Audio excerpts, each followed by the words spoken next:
हमने दिमागी बुखार से भी मुक्ति दिलाई और हमने ट्रैकोमा से भी देश के लोगों की आंखें बचाई।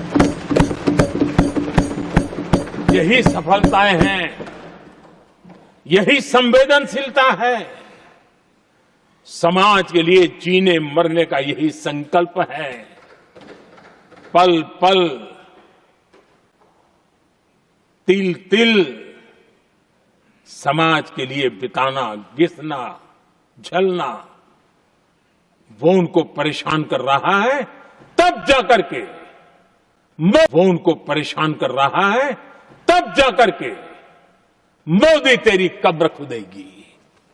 ये मंत्र लेकर के चल रहे हैं, ये सपने देख करके चल रहे हैं और बातें लोकतंत्र की करते हैं। मोहब्बत की दुकान के साइन बोर्ड लगाते हैं। क्या सार्वजनिक जीवन में ऐसी नफरत होती है? आदरणीय सभापति जी, इनकी सरकार रिमोट से चलती थी, मेरी सरकार भी रिमोट से चलती है। 140 करोड़ देशवासी मेरा रिमोट है।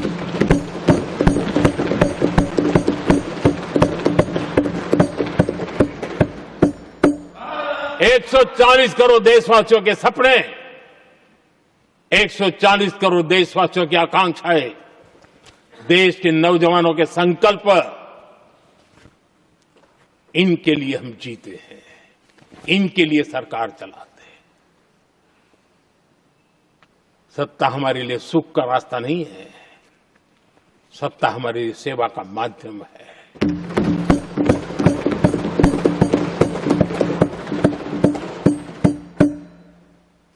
आदरणीय सभापति जी,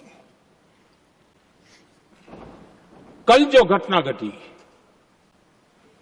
इसी सदन के एक माननीय सांसद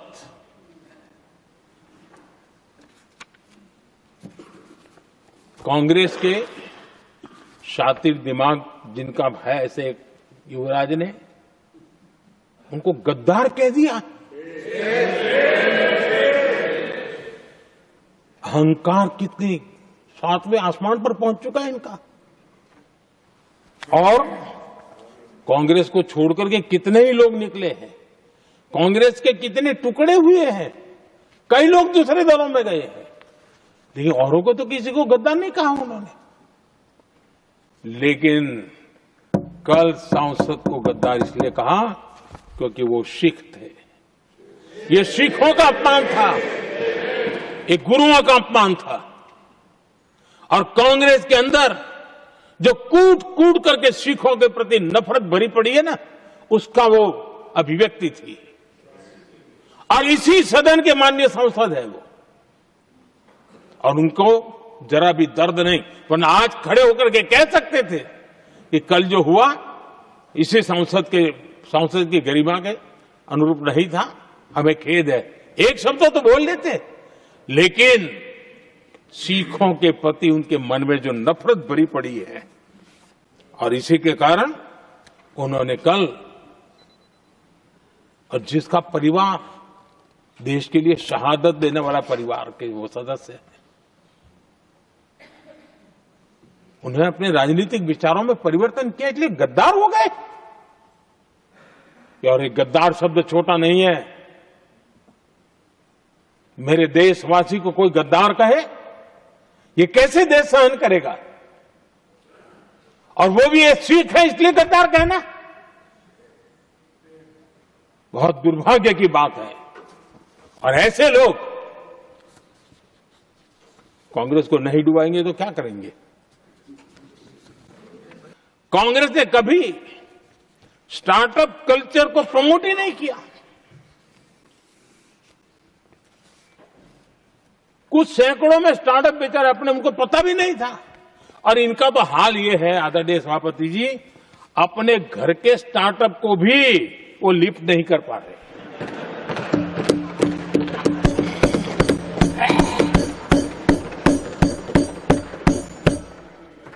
और हमारी सरकार में आज 2 लाख से ज्यादा स्टार्टअप है।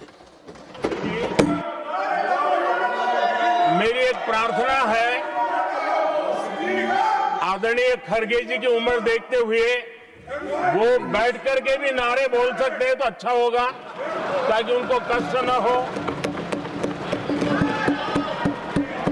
पीछे नौजवान बहुत लोग हैं,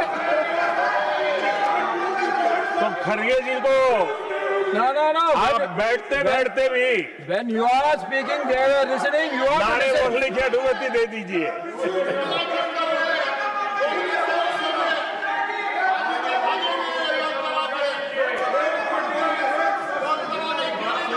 आदरणीय सभापति जी, राष्ट्रपति जी ने इस देश के मध्यम वर्ग, इस देश के निम्न मध्यम वर्ग, इस देश के गरीब, इस देश के गांव, इस देश के किसान, महिलाएं, विज्ञान हो, प्रौद्योगिकी हो, कृषि हो, सभी विषयों को लेकर के बहुत ही विस्तार से भारत के प्रगति का एक स्वर संसद में गूंजा है।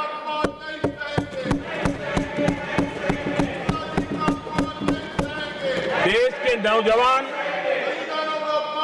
भारत के सामर्थ्य को कैसे आगे बढ़ा रहे हैं, इसकी भी विस्तार से चर्चा की है।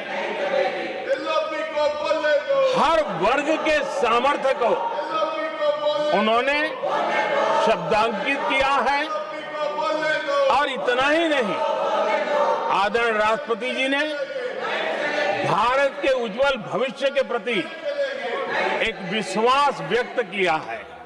ये अपने आप में हम सबके लिए प्रेरक है। आदरणीय सभापति जी,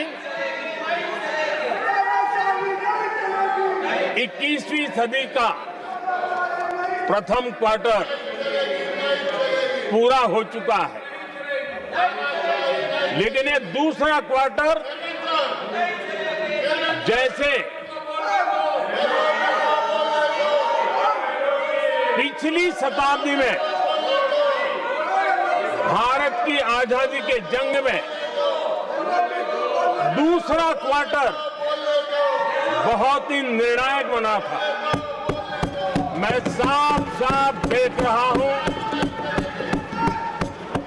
कि विकसित भारत के निर्माण की दिशा में ये दूसरा क्वार्टर भी उतना ही सामर्थ्यवान होने वाला है।